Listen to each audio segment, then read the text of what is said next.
All right.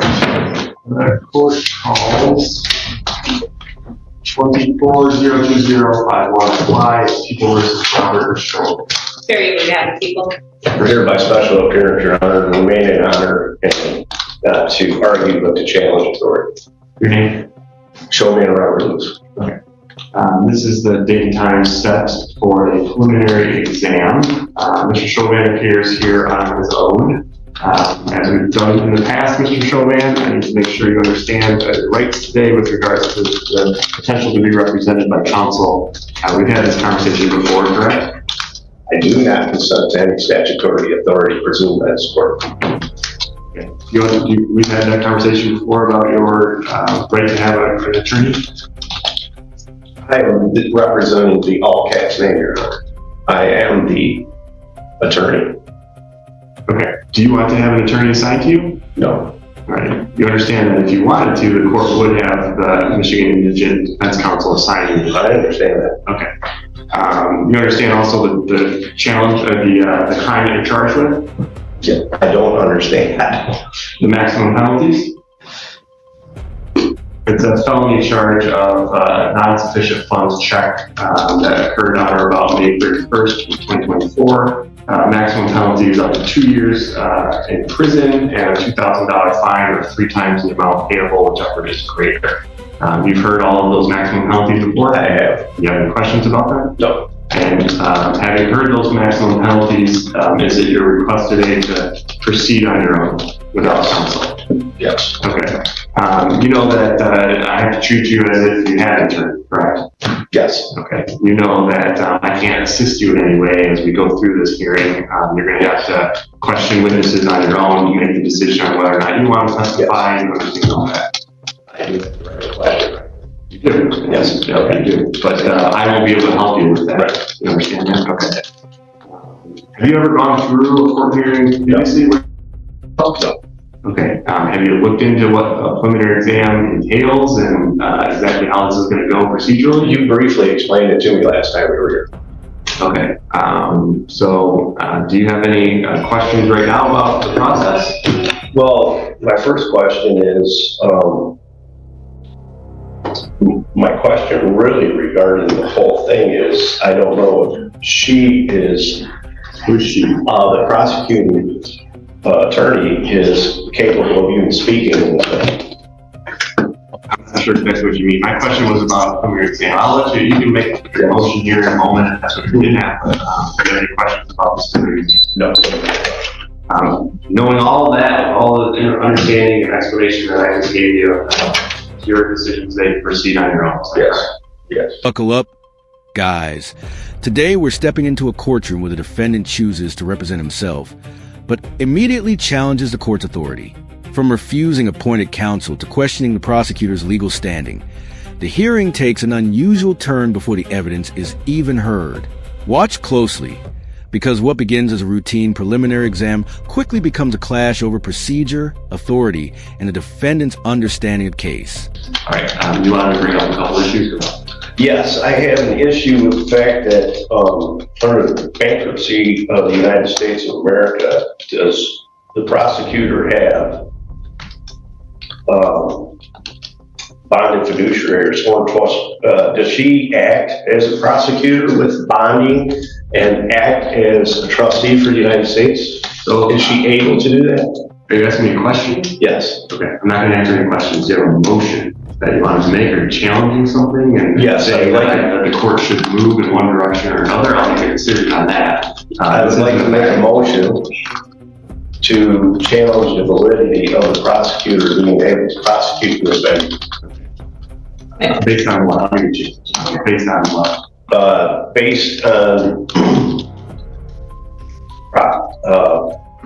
the bankruptcy of the United States of America. Okay. Because is she a trustee for the United States of America? That is my motion. All right. Ms. Lee? Thank you, Your Honor. Your Honor, I'm a licensed attorney in the state of Michigan. I am employed by the County of Oakland, and I have authority to exercise my prosecutorial duties within any district court within the county of Oakland. Furthermore, Your Honor, this charge is not anything that has been charged federally, otherwise there would be a federal prosecutor here. This is a county level from the city of Berkeley. So yes, I do have authority to move forward with these charges because the charges did come from my office, which is at the state level. All right, and I reviewed the complaint prior to today's hearing. It complies with the Michigan court rules and the statutes that are at issue. Mr. Chauvin made an objection. It's been being recorded on the record. The court's denying your objection, denying your motion. Have another motion you want to make? Are we ready to go? Yes, I also have a motion for denial of process, that this should not even be taking place because I was denied access to documents, records, by making me pay for a fee for copies, which is against the Constitution. What copies did you have to pay for? Copy of records, Which records? my court filings, Your court filings? that I submitted. You needed copies of the documents that you submitted? Yes, certified copies. Did you get those? I had to pay for them. Okay. There should be a judicial notice, I guess. I have something here. With me, did you get anything? I did not hear. Did you want to review this? May I approach, Your Honor? Any response to what he's talking about? Your Honor, I mean, with regard to getting certified copies, everybody has to pay for those, so I'm not entirely sure where the issue lies. Furthermore, they're his documents, so I'm not entirely sure why copies were needed to begin with. So and I also have nothing to do with whatever fees are issued by the court. Sure. So those fees are, again, set by court rule and statute, you know, your objection to the court imposing those fines, or not fines, but fees to get the copies, those are overruled. The court's just following the court rules with regards to that. Your motion is denied with regards to the impact it may have on your due. The court now turns from preliminary questions to the defendant's first major challenges. He argues that the prosecutor lacks proper authority and questions whether she acts under a federal-style fiduciary role. The prosecutor answers directly, explaining that she is a licensed attorney acting for the county and that this is a state-level charge. The judge reviews the complaint, rejects the challenge, and makes it clear that the hearing will continue. Process. If it did have any impact, it would be a negligible one, given the fact that they were the documents that you had submitted. And the court register of actions would just simply confirm that they were actually submitted, which you could have also done by bringing your own second copy, having a true copy made, or a stamped copy returned to you that way. But in any event, I don't believe it has any impact on the way that we're going to proceed today. So again, you made your motion. There's a record of it. I denied it, and we're going to move on. Additional motions? Yes, I have one more motion. I think that this case should be totally thrown out because there was no legitimate warrant, sir. No legitimate what? Warrant. Oh, warrant. Okay. Which is why we're here in the first place. No legitimate warrants. No lawful warrant. I apologize. Before I let you respond, what are your objections to the warrant that they would make it unlawful? Well, I wasn't notified of a hearing to have the warrant issued, and under law, Public Act 1957, I'm allowed to be at a hearing where a warrant is issued in my name. Were you denied access to the hearing? I've never received a notice. Okay. All right. Continue. Your Honor, the warrant was issued by the office. It was sworn to by the court, entered into the system. I believe that there is not only case law, but statute, Michigan law, that allows for that to occur without having the person being charged present.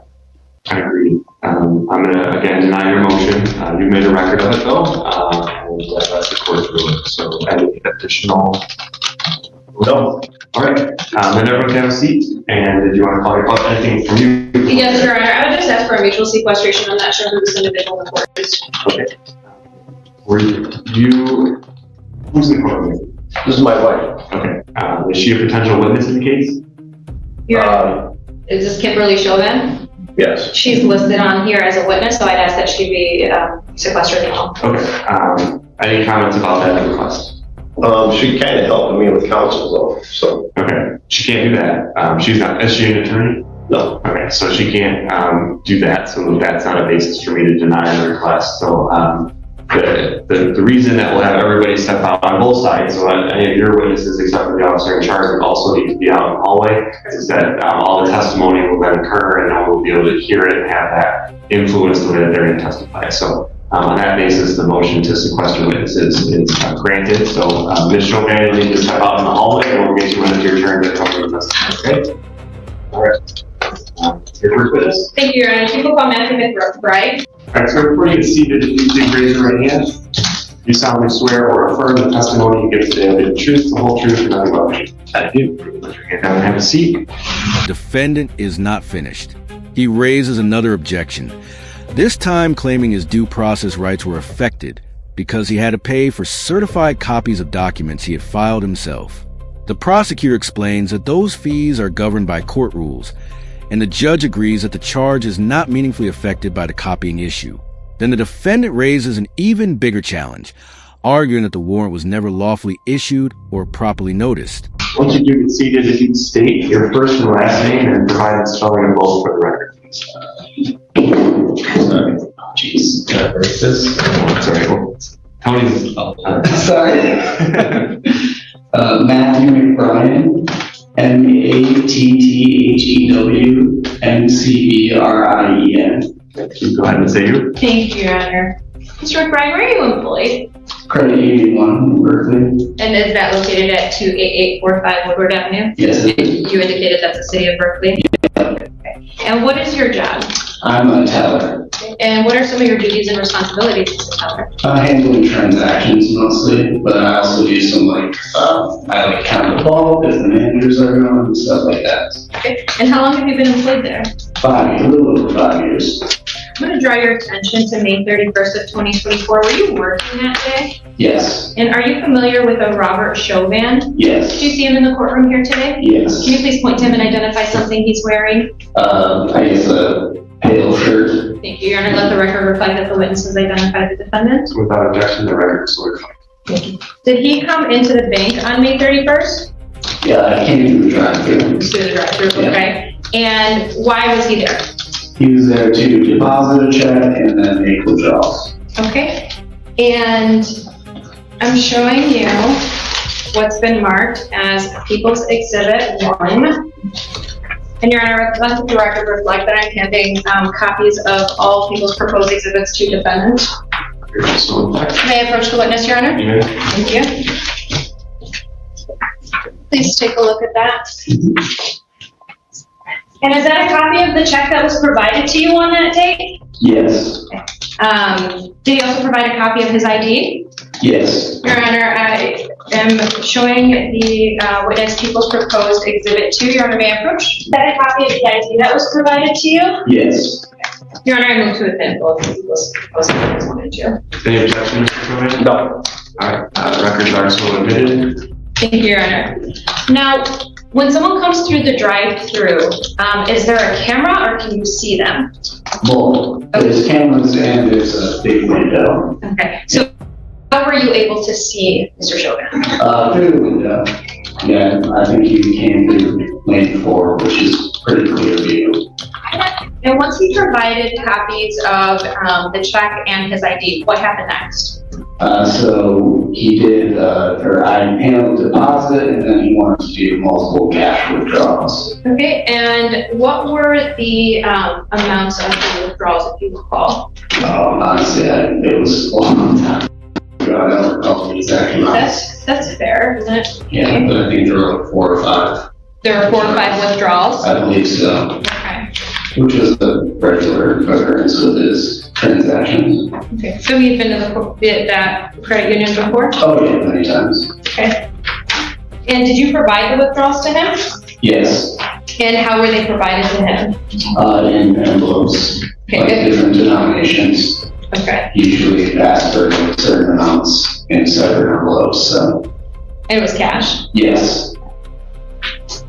So the check that was provided to you, what was the amount on that? It's 30,000. 30,000. I'm showing you what's been, I'm not gonna mark this as an exhibit, but you did write a statement in this matter, is that correct? Yes. Okay, and with reviewing that, refresh your recollection regarding the amounts of the withdrawals? Yeah, if I put it in the statement. Okay, you're on Mayor Coach? You may. Okay, and how many withdrawals were made? 7. Okay, and what were the amounts of the withdrawals? So one for $1,024, $960, $1,500, $600, $1,200, and $2,000. Your Honor, I have nothing further for this witness. May I approach for the exhibits? You may. Thank you. Okay, okay. And Judge, may I publish to the court? May I approach? After the warrant challenge is rejected, the courtroom finally moves toward testimony. The defendant asks that witnesses be kept separate so their accounts cannot influence one another, and the judge grants the sequestration request. Then the first bank witness takes the stand. His testimony begins establishing the alleged transaction, a $30,000 check, identification presented at the bank, and multiple cash withdrawals. The evidence is becoming much more concrete now. Mr. Chauvin, you have the opportunity to cross-examine this witness. I have no questions. All right, Mr. You may step up. Thank you. Before you get seated, if you raise your hand. Solemnly swear or affirm the testimony you give today will be the truth, the whole truth, and nothing but the truth. Yes. Put your hand down and have a seat. Please state your first and last name for the record and give the spelling. Jillian Taylor, GILLIANTAYLOR. Ms. Taylor, where are you employed? Credit Union 1. And is that in the city of Berkeley? I used to be the manager in Berkeley. I'm now at St. Clair Shores, but I was, yes. Okay, and that was back in May of 2024, you were the manager there? Yes, ma'am. Okay, and what were some of your duties and responsibilities? Managing the branch daily, managing the staff, making sure everything is running. Okay, I'm gonna drop to September 5th. Did you contact, of 2024, did you contact Berkeley PD? Yes. Why did you do that? Our risk management department sent over a packet to send down to them. So when they knew that, they just send it to the branch manager, we call and hand that over. Okay, and what was the purpose of that? It was, from my understanding, it was because bad checks had been passed and was causing us a loss, so they were sending that down. And do you recall the name on the checks that were passed? Sure don't. Okay, and the person who had deposited those checks, were they notified to your knowledge? I believe so, yes. Okay. Objection, Your Honor, that's hearsay. Your Honor, if you was notified, she's branch manager, she reviewed everything. It's for effect on the listener, not for the people that are started. Overruled. Thank you, Your Honor. And when someone is notified of that information as a general way, how do they get notified? By phone and by mail. And to your knowledge, was their mail sent in this case? Yes. Okay. And would that have been, how would that have been sent by mail? That would have been sent through our risk management department, so it wouldn't have been anything I touched or saw. Okay. You didn't see it either? Nope. Okay. Can we have a moment? You may. Did you provide a packet from your loss prevention to Berkeley PD? Yes. So you gathered everything up and gave it to them? So they send me the packet complete. I don't actually. So you just, okay. Yes, I just hand it over. Okay, thank you. Your name. All right, Mr. Chauvin. All right, thank you. Thank you, Your Honor. People call Detective Hatfield. I did raise your hand. Do you solemnly swear or affirm the testimony you give today will be the truth, the whole truth, and nothing but the truth? Yeah, sure. Seat your first and last name, spelling both for the record, please. It's Detective Lieutenant Andrew ANDREW Hadfield HADFIELD Thank you, Your Honor. And where are you employed? with the City of Berkeley Public Safety. And in what capacity? Currently assigned to the Detective Bureau. And how long have you been employed in that capacity? I've been an officer for 21 years and a detective for 12. Okay. And were you assigned to this case? I was. What was the first thing you did once you were assigned to this case? I was assigned a case with the documents, so first part was kind of going through the documents that had been turned over from the bank. Okay, so you reviewed that in its entirety? Yes, what was turned over. The bank testimony gets more specific, as the witness recalls that the defendant made 7 separate withdrawals after depositing the $30,000 check. The amounts are placed on the record, giving the court a clearer picture of what happened to funds. A second bank employee then explains how the institution discovered bad checks and sent information to police. The prosecution is steadily building a factual trail from the original transaction to the investigation. Okay, and who was the suspect that was developed in this case? A Robert Shulman. And in that packet, what information was present? There was documents from the bank showing the transactions in their ledger. There was a picture of his ID, a copy of the check, witness statement, letters that were sent to Mr. Chauvin, copies of documents to, I think, try to correct the bad check or the non-sufficient fund check that they had received. Or top of my head, what I can remember was. Okay, I'm showing you what's been marked as People's Proposed Exhibits 3 and 4. Your Honor, may I approach? Please take a look at those. Is that a copy of the letter and the return that was sent to Mr. Chauvin? So Exhibit 3 is a letter that I had a copy of. This is very common, what we've seen from the bank in all of our past cases, that shows the attempt to collect on a non-sufficient fund. So that's Exhibit 3. That's what I saw in this case and kind of other cases. Exhibit 4 is a certified mail receipt, which is the same thing we use whenever we send it out to Robert Chauvin. That was signed, it's like August. Those are kind of documents that we had included. Thank you, Your Honor. I move to admit People's Proposed Exhibits 3 and 4. Any objection? No objection. All right, so then, Thank you, Your Honor. And once you reviewed everything, what did you do next? I had also received video from the bank, so I reviewed the video. The video appeared to match the ID of the person that they turned over to me, as well as I believe there was a account or a phone number for the account. So I did call that phone number and spoke with a gentleman who identified himself as Mr. Chauvin. Okay. And when you spoke with that person who identified themselves as Mr. Chauvin, what, if anything, did you learn? He stated that he had been trying to deal with the bank in regards to this check. He stated that he had made the deposit of the check, had withdrawn the money, and then had attempted to work with them through a, trying to think of the name, the term of the document, but he had turned over the document that was trying to pay or be a promissory note for the funds. He said the bank wasn't accepting it. He did mention that he had some documents or video I asked him to turn over to me, which I didn't receive, and basically said he had attempted to deal with the bank. So that was kind of a conversation in regards to that. Okay. And when you said that there was a form that he was trying to deal with the bank specifically, would that be something called a bill of exchange? That was the word I was looking for. Thank you. The bill of exchange he had mentioned, which was within the packet that we had received, that he had given to the bank. When I asked him about it, there was conversation that he had attempted to call the bank, but the bank provided a 1-800 number, so he couldn't contact me there. He said he had dropped that off to the bank, which is how I presume the bank had a copy of it. Okay. And would the bank accept that? I was told that they did not. Okay. So what, if anything, happened next? I mean, pretty much from that point, we had submitted for records to confirm that the account that the check was written from did not have the funds. So we submitted that. I believe it was chasing, showing that the account did not have the $30,000 in it at the time that the check was deposited into the bank. And to date, has Mr. Chauvin reimbursed the bank for those funds?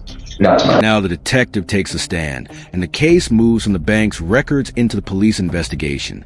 He explains how he reviewed the bank's documents, identification, check correspondence, and video footage.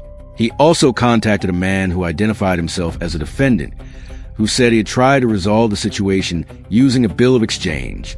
But the bank did not accept it, and records later confirmed the account did not contain the $30,000 when the check was deposited. Thank you. Your Honor, may I approach for the exhibits? You may. May I publish the report? Your Honor, I have nothing further. Mr. Chauvin, any questions for the detective? Yes. Sorry. On the date we spoke on the phone, did you have any intent, or did you think I had any intent to fraud the bank? Objection, Your Honor, calls for speculation. Same. All right, I have no more questions. Ms. Beck. Your Honor, correct. Mr. Chauvin, do you have any witnesses you are calling today? No. All right. Will you be testifying? And ask to find over? Your Honor, people who provide over charges or any argument for a vote. Mr. Chauvin, any comments about bind over? Yes. So to bind over is to go to circuit court, correct? Correct. Okay, so I do have one question. In my attempt to cure debt, I attempted to deposit a bill of exchange, which is lawful, and they rejected it.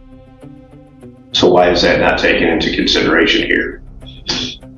Okay, so your argument is that you tried to cure the debt, and so for those reasons, the case should not be bound over. Yes. Your Honor, I would just indicate for the record, you did testimony that the bill of exchange that was presented by Mr. Chauvin was indicated to be not accepted as tendered legally to the bank. Furthermore, Your Honor, that's a question of fact, the prior effect. All right. The court's heard the testimony from the witnesses today, the arguments of the parties. I find that the testimony provided by the two witnesses from the bank and the detective do meet the probable cause standard required at the preliminary exam to bind over this matter to the circuit court. Mr. Chauvin brought up a potential trial defense. That's an argument that you could make later on down the line. But as of today, that is a question of fact and whether or not that was an actual legal tender that you had provided. And it's not a basis to deny the bind over. So that's something that we'll continue to move on down the line here. I find that the testimony met the burden. So count one is bound over to circuit court for further proceedings and fines. Like the video and subscribe for more real courtroom moments. The hearing reaches its decisive moment. The defendant argues that his attempt to cure the debt with a bill of exchange should keep the case from moving forward. The prosecutor responds that the proposed payment was not accepted as legal tender. After weighing the testimony, the judge finds probable cause and orders the charge bound over to circuit court. His defense can still be raised later, but this hearing is finished. Like the video, subscribe, and we'll see you in the next video.